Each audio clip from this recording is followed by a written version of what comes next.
pouquinho da minha pesquisa atual, de uma delas, que é o amplificador de tensão normal no experimento do Rod Climbing. Esse trabalho é um trabalho conjunto com o professor Cássio Ishi, da Unesp de Presidente Prudente, e também com Alexandre Afonso, da Universidade do Porto, e eu esqueci também de falar aqui também com o Rony Thompson, da UFRJ da COP. Ah, esqueci de mencionar ele aqui. O que é o experimento do Rod Climbing, também conhecido como Weisenberg Effect? Ah, é um container que contém um fluido, certo? E um bastão que gira que rotaciona, que movimenta esse fluido. No caso desse material ser newtoniano, ele é empurrado contra a parede do recipiente devido à força centrífuga, e a interface junto ao bastão ela é puxada para baixo. Já com os fluidos não newtonianos e mais específicos viscoelásticos que eu trabalho, a, esse comportamento é um pouco contraintuitivo. Por quê? E, em vez da interface ser puxada para baixo, que nem no newtoniano, devido à força centrífuga, ele escala esse bastão. Por isso que é chamado de Rod 5, certo?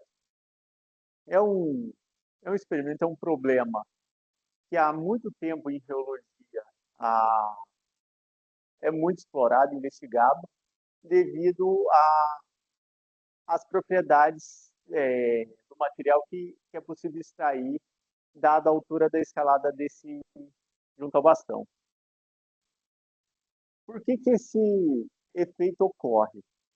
Fazendo algumas simplificações das equações governantes, para pequenas rotações angulares, é possível observar que a variação da pressão na direção radial, ela depende da primeira e da segunda diferença de tensões normais, são propriedades dos fluidos viscoelásticos. E traduzindo essa equação na direção radial, o fluido é empurrado para cima. E como essas tensões são maiores junto ao bastão, por isso que o fluido escala. E do ponto de vista molecular, esse material é composto por uma cadeia de moléculas poliméricas, todas interconectadas, e é semelhante a pegar essa cadeia de moléculas e enrolar ali no bastão, semelhante a um prato de espaguete, um garfo enrolando um, um prato de espaguete, certo? O comportamento desse experimento, ele tem três regiões principais. A primeira delas é uma região que a gente chama de região zona quadrática, que é para baixas rotações, muito pequenas. A segunda região é uma região intermediária aqui, que é onde começa a surgir escoamento secundário do escoamento. E essa terceira região delimitada por esses pontilhados aqui é onde tem um parâmetro que a gente estabeleceu aqui, um parâmetro crítico, que a interface começa a oscilar, tem um efeito periódico de subir e descer, escalar e descer ali, ficar nessa oscilação. Bem, nesse caso, o que mais interessa na parte de geologia é aquela zona quadrática, onde a altura da escalada, que a gente denota aqui por H, ela varia linearmente com o quadrado da velocidade angular. Aqui, isso aqui é o número adimensional de Weisenberg, mas ele depende da velocidade, por isso que a gente fala que é o quadrado da velocidade. E nessa região, essa altura pode ter uma solução a uma equação que prevê essa escalada aqui. E o que é interessante nessa equação para a gente? Ela depende desse parâmetro beta, que é um parâmetro chamado parâmetro de escalada. E a inclinação dessa reta aqui, do ajuste dessa reta, nos permite calcular esse parâmetro beta. E conhecendo ele, a gente consegue extrair o tempo de relaxação do fluido. Por isso que esse experimento é usado como reômetro. Considerando uma modificação nesse experimento, aqui foi proposta em 1977. Tem muitos resultados experimentais muito antigos e bem documentados. E foi isso que deixou esse efeito mais famoso dentre os efeitos que acontecem com fluidos viscoelásticos, pela simplicidade de reproduzir ele experimentalmente, mas numericamente é um grande desafio, que envolve diversos. Vocês que trabalham com a parte multifase, vocês me entendem. Bem, a modificação nesse experimento foi a seguinte: colocar o fluido viscoelástico flutuando num fluido mais denso, por exemplo, uma água ou um óleo. E nesse caso, a interface junto ao ar vai continuar subindo da mesma forma e essa interface do fluido viscoelástico com a água, o óleo, ela vai descer. Na literatura é chamada de downclimb. É meio esquisito, uma escalada para baixo, né? Mas tomando como referencial o fluido viscoelástico, certo? Uma característica desse experimento é que essa interface inferior aqui, ela desce muito mais do que essa junto ao ar. Por quê? Nesse caso, a inércia e as tensões normais estão em conflito aqui nessa região, na interface superior, e em concordância aqui nessa região inferior, certo? E por que que esse experimento, essa mudança é chamada de amplificador de tensão normal? Porque quanto maior a escalada, ou tanto faz o up climb ou down climb aqui, maiores as tensões normais. Então, como essa escalada é muito mais a, maior na magnitude aqui do que a de cima, é considerado, é chamado de amplificador de tensão normal. E ela pode ser, essa escalada aqui, ela pode ser arbitrariamente amplificada, basta mexer na densidade, na razão entre a densidade dos dois fluidos, do viscoelástico e do fluido de baixo. Quanto mais próximo uma da outra, maior essa descida aqui da interface de baixo. E, independente do material, seja ar, seja água ou óleo, aquele parâmetro de escalada é o mesmo para qualquer problema, para qualquer material externo. Bem, motivado por essa mudança, a gente decidiu com a nossa formulação aqui, a inicial apresentada nesse trabalho, investigar materiais mais complexos, reproduzir alguns resultados experimentais, que são abundantes na literatura, e tentar capturar altas escaladas. Numericamente, o máximo que tem apresentado na literatura ali é 1 ou 2 vezes o valor do raio. São muito pequenos. O conjunto de equações são as equações de Navier-Stokes. Essa equação 3 aqui, é a equação constitutiva do modelo do fluido, que é essa equação resolvida de forma explícita, desacoplada das equações de Navier-Stokes. E a equação 4 é a equação da interface pelo método VOC. Certo? Nesse caso aqui, esses parâmetros epsilon e xi são parâmetros do modelo, que esse é o modelo PTT. Por que esse modelo foi escolhido? Porque ele se adequa melhor, é o modelo mais próximo dos resultados que tem na literatura por caso experimental, que é o fluido do tipo STP. Bem, aqui tem a descrição da geometria computacional. A gente resolve de forma aximétrica esse problema.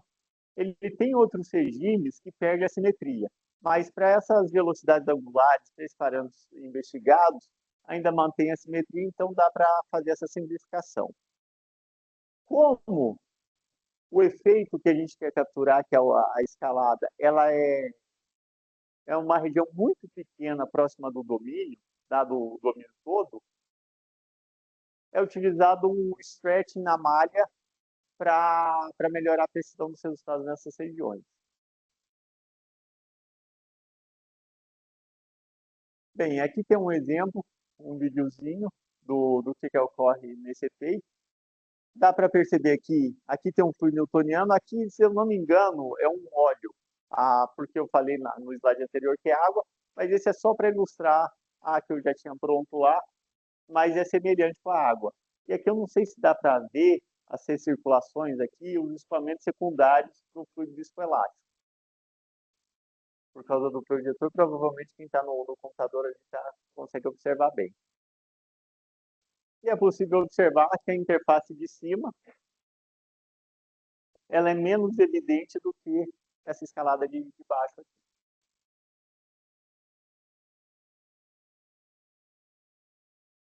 Bem, aqui está uma comparação entre resultados teóricos, o nosso numérico, e o experimental desse trabalho do Bibers.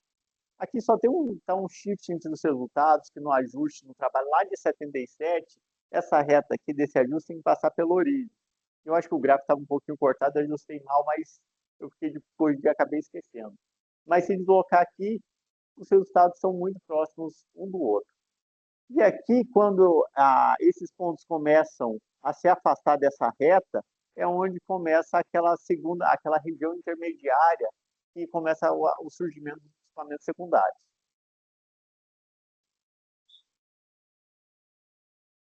Aqui é uma comparação visual com a interface. Aqui é a interface de baixo, aqui é a interface de cima. Tem esse efeito aqui, parece que é um casulo de cima, mas é só por causa da foto, da reflexão da luz na hora de tirar foto. Mas a interface ela está nessa linha aqui para baixo, certo? E que está muito próximo dos nossos resultados aqui, quando comparado com o numérico. Tanto a interface de cima quanto a de baixo. Aqui no projetor não dá para ver bem, mas depois no computador ali dá para perceber essa diferença melhor. E aqui a gente fez a verificação da influência do parâmetro psi, o parâmetro do modelo, que mede o quão escorregadia é a molécula polimérica no fluido. Por que a gente tomou esse parâmetro para investigar? Porque nos trabalhos experimentais ele depende da temperatura. E tem muito trabalho, a temperatura aqui é muito influente na altura da escalada. A variação de 1 grau varia significantemente a altura da escalada. E além disso, todos os trabalhos que tem na literatura faz um estudo aqui, investigação desse problema só numa pequena região aqui. Pode-se observar aqui está o eixo X, aqui a interface, esses resultados aqui, essas setas, a interface do fluido com o ar e aqui a interface do fluido com a água. Pode observar que é muito mais evidente essa escalada aqui do que essa. Só que a partir de um certo momento aqui, em psi meio, ela inverte, em vez de subir, ela desce e vai para a direção contrária. Isso está de acordo com a física do problema, que se aquecer um fluido viscoelástico a uma determinada temperatura, ele perde essa propriedade, ele não escala mais, ele se comporta quase como um fluido newtoniano. E o mais específico de variar esse parâmetro também é porque ele mexe com aquela derivada convectada do modelo da equação constitutiva. Para ele aqui, 0, ele fica com para a derivada convectada superior. E quando ele chega a 2, ele chega na derivada convectada inferior. Então, e aqui, se eu não me engano, quando é um modelo rotacional. Por que isso é interessante na literatura? Não sei se vocês já devem ter trabalhado um pouco com fluidos viscoelásticos, tem o modelo Odroid-B, que é o mais simples de todos. Só que existe também o modelo Odroid-A. E o Odroid-B se tornou muito famoso na história, em geologia, porque ele capturava o efeito do Roth-Kleibel, enquanto o Odroid-A não. O Odroid-A ele descia e vai de acordo com toda a teoria. Aqui tem uma tabelinha de alguns resultados daquele gráfico. Aqui o Odroid-B, quando aquele psi é 0, e o Odroid-A, quando a psi é 2. O modelo corrotacional, quando é 1. E também no trabalho do Joseph, ele dá uma expressão para a razão entre a escalada superior e inferior.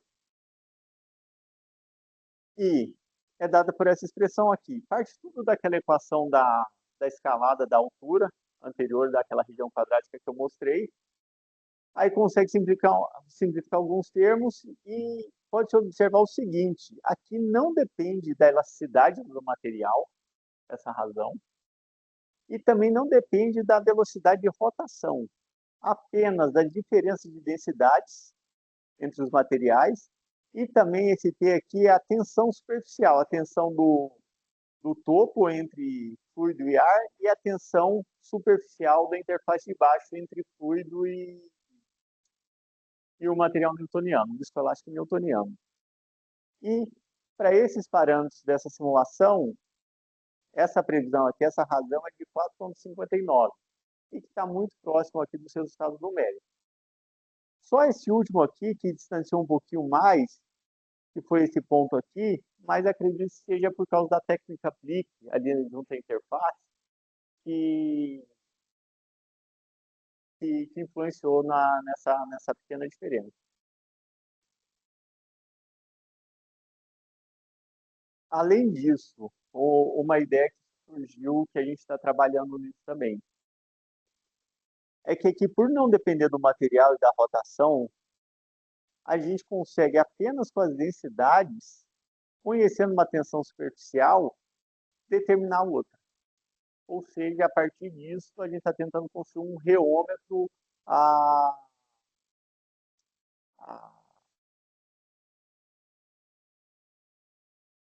para extrair a tensão superficial de diferentes materiais.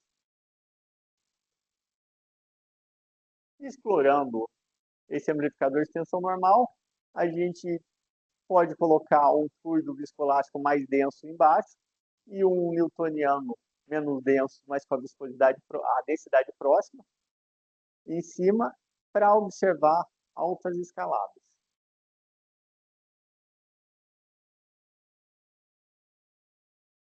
Aqui está o ar, esse primeiro da esquerda, aqui não dá para ver muito, mas tem tipo um sino aqui pequenininho, dei até um zoom ali agora. E aqui é variando a diferença de densidade entre as duas fases. Quanto mais próxima a densidade da fase externa for do fluido, mais ele escala o bastão. Aqui tem um gráfico dos resultados dessa influência. Esse pontinho vermelho é o ar, que está próximo de uma vez o valor do raio, e a gente chegou até quase 30 vezes o valor do raio, escaladas, conseguimos atingir escaladas absurdas. Bem, é isso que eu vim mostrar hoje, apresentar um pouquinho das coisas que eu estou trabalhando para o grupo, apresentar o potencial do código que eu desenvolvi para resolver alguns problemas complexos. Conseguimos, com isso, validar e reproduzir alguns resultados experimentais e investigar alguns materiais mais complexos de modelos escolares. E é isso, pessoal. Agradeço o convite. Bom, obrigado. Alguém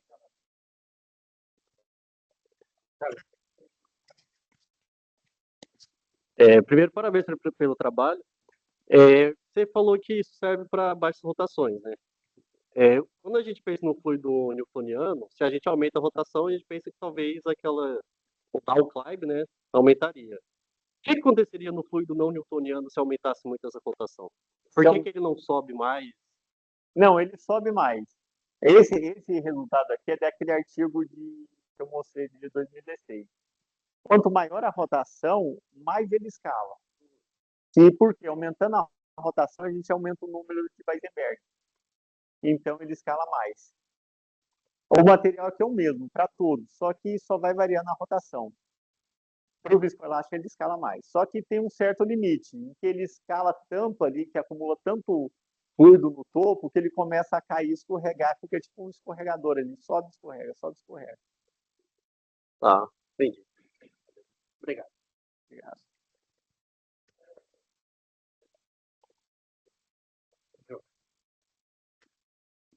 Primeiramente, parabéns pela apresentação, obrigado por compartilhar com a gente, né, parte dos seus estudos. Eu tenho três perguntas, na verdade.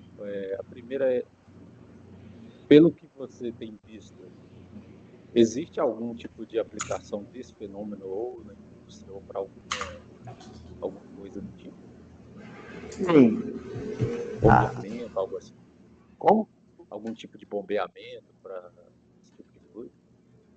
Ah, eu vi que a turma do MIT está em um grupo lá famoso, está muito interessado nisso e tem atraído bastante atenção deles, é para atomização de combustíveis viscoelásticos, para jatos de foguete e tal, porque se girar muito rápido aqui, além desse efeito, ele começa a desprender, ter o efeito da ruptura e gerar várias gotículas ali, partículas para atomizar, para quebrar duas porções de fluido. E pelo que eu entendi ali na parte do downclimb, aquela última que tem vários experimentos, várias rotações não, Aqui, eles são bem justapostos, não, são as visualizações aqui, mesmo. Não, acho que é o penúltimo slide. Isso, aqui. esse aí. Você colocou um fluido newtoniano acima do não newtoniano, É, com aqui é ar, densidades. aqui Isso, são óleos. entendi. Aí sempre aproximando a densidade do não newtoniano com o newtoniano. É o newtoniano. E o newtoniano por cima, pelo que eu É, o imagino. newtoniano por cima, nesse caso. Entendi. Aqui a gente está o polimérico embaixo e Com o óleos newtoniano em cima. com A densidade gente bem não mexe próxima. nas propriedades do viscoelástico, só nas propriedades do newtoniano. No caso. Isso, um óleo para se aproximar a densidade próxima do viscoelástico. Tem alguma relação entre o potencial dessa escalada com o escoamento secundário do newtoniano?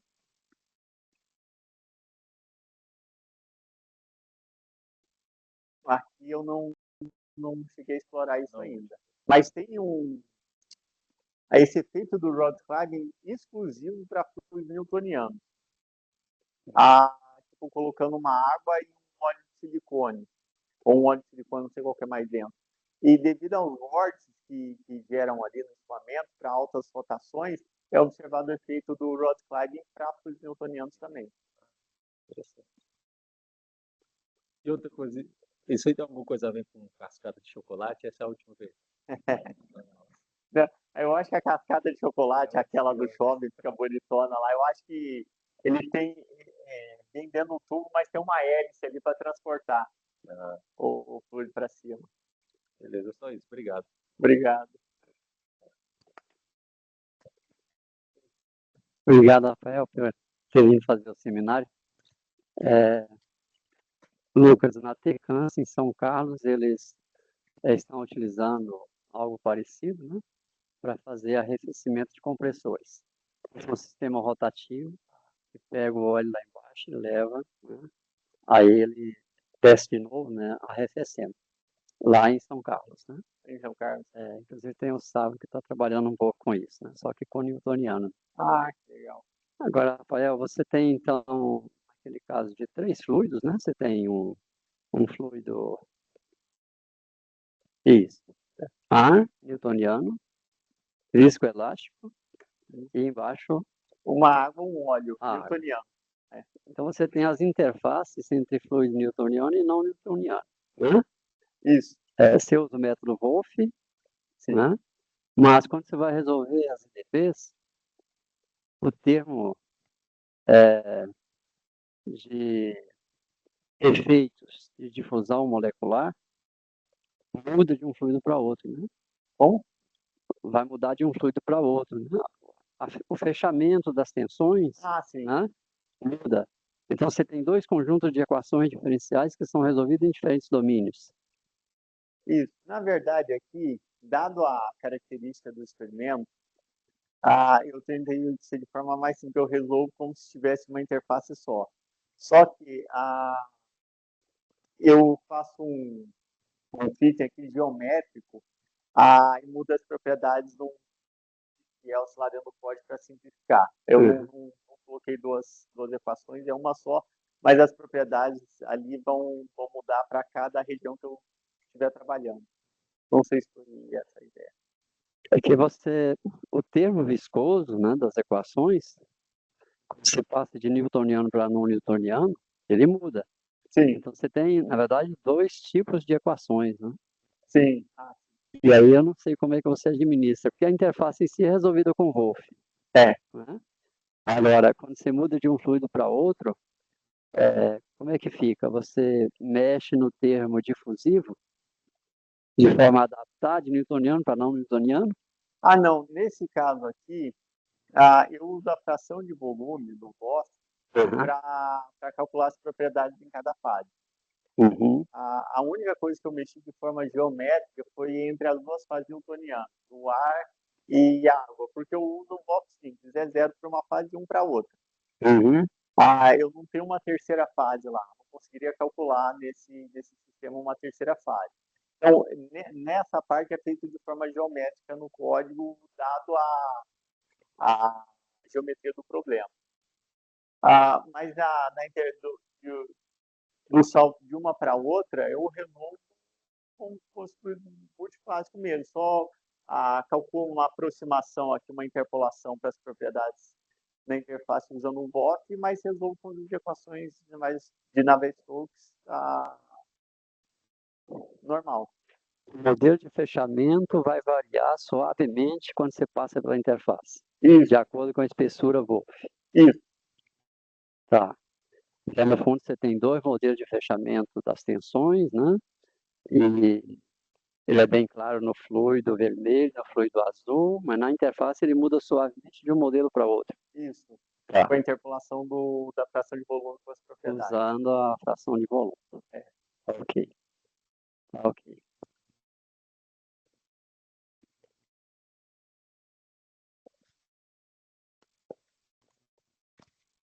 Bom, é uma pergunta, mas é uma curiosidade que você falou que até então as modelagens elas só conseguiam modelar escalada de até 2 vezes o diâmetro.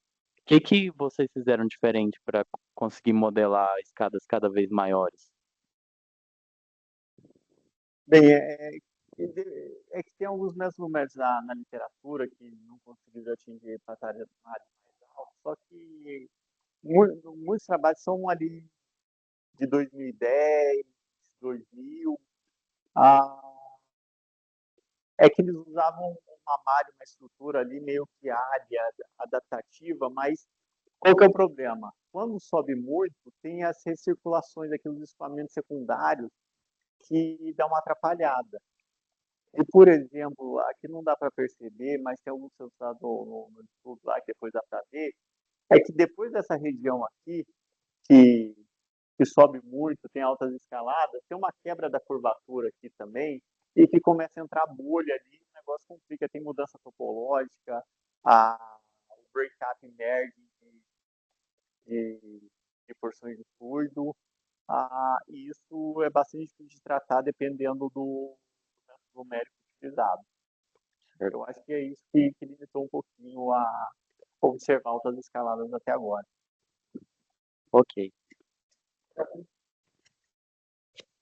Oi, Rafael, tudo bem? Parabéns aí, muito bom ter compartilhado com a gente. Eu queria saber só sobre a imposição daquela rotação no caso do tubo, do pod, né? Da barra. Ela de fato, tipo, essa malha computacional, você falou que vocês fizeram uma simulação assimétrica, mas ela é tridimensional, ela é bidimensional, e como que é imposta então essa rotação ali?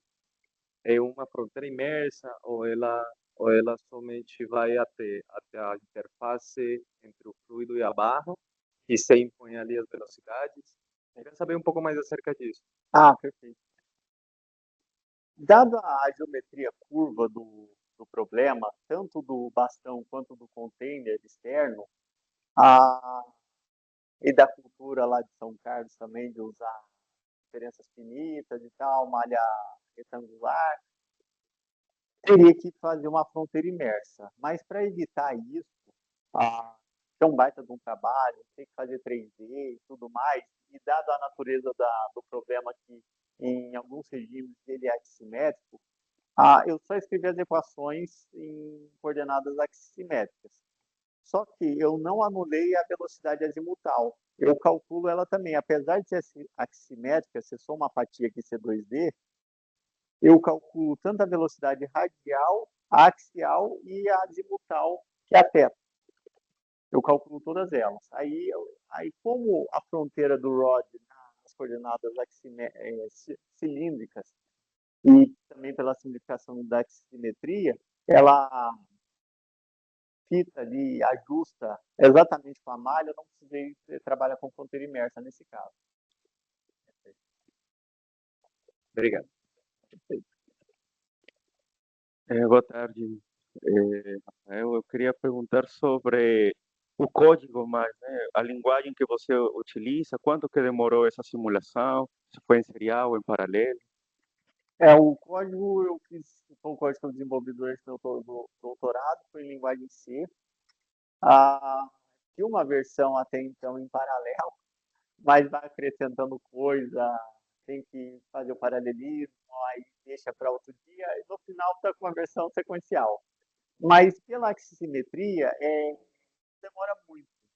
Quando a malha é muito fina, porque isso aqui eu peguei uma malha grossa, só para ilustrar, mas a malha utilizada é bem mais fina aqui. Isso aqui meio que fica, não daria para visualizar. Que seria mais ou menos, se eu não me engano, 12 ou 16 células no raio. Certo? Nessa região mais fina, é claro. Leva ali... Claro, depende muito da velocidade de rotação, porque quanto maior a rotação, tem que deixar de desenvolver, que sobe mais. E se eu quiser observar as frequências de oscilação aqui e calcular essa frequência, eu preciso deixar bastante tempo. Mas para um problema que atinge o estado estacionário, ali 1 dia ou 2. Nesse caso simples, aximétrico. Não é muito demorado. Eu acho que em 1 dia, 1 dia e meio vai. Fácil. Entendi, muito obrigado. Ok, ninguém mais tem alguma dúvida, não?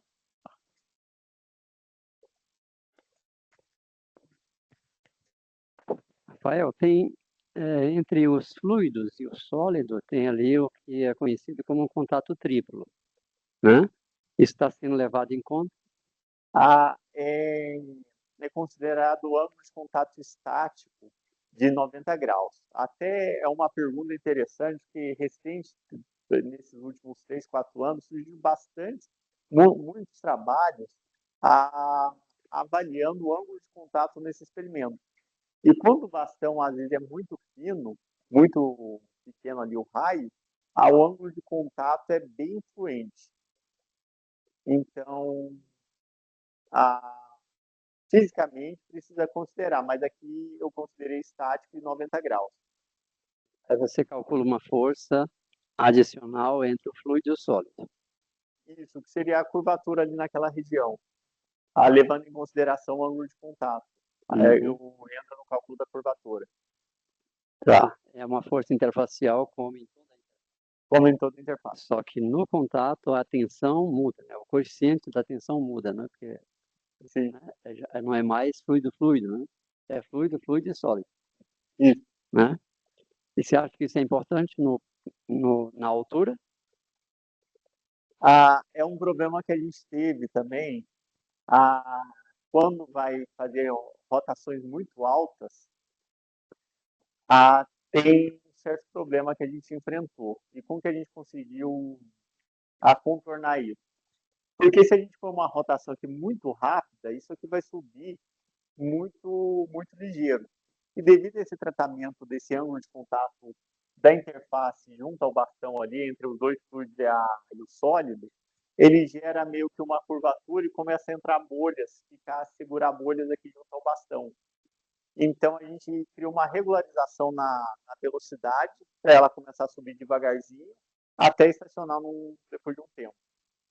Isso evitou esse tipo de comportamento, mas é um problema muito interessante que precisa ser tratado. Mas aí você introduz um falso transiente. Você, na verdade já teria que ser, né? Porque eu não posso impor ou, velocidade, ou você está regularizando, na verdade, é a rotação. é só rotação. Ok. É. E essa rotação é até mais adequada porque ela também fica de acordo com as condições iniciais. É que nem o problema da cavidade com tampa deslizante para o viscoelástico. Eu não ponho a velocidade inicializo no tempo zero com velocidade igual a 1 ali. Começo devagarzinho, com uma tangente hiperbólica, até depois de 2 segundos ele chegou na velocidade máxima. Ok. Obrigado. Exato.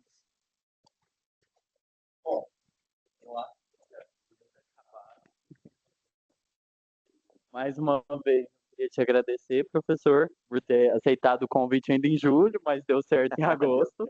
E, por fim, vamos agradecer o convidado mais uma vez. Muito obrigado, pessoal. Obrigado mais uma vez pelo convite.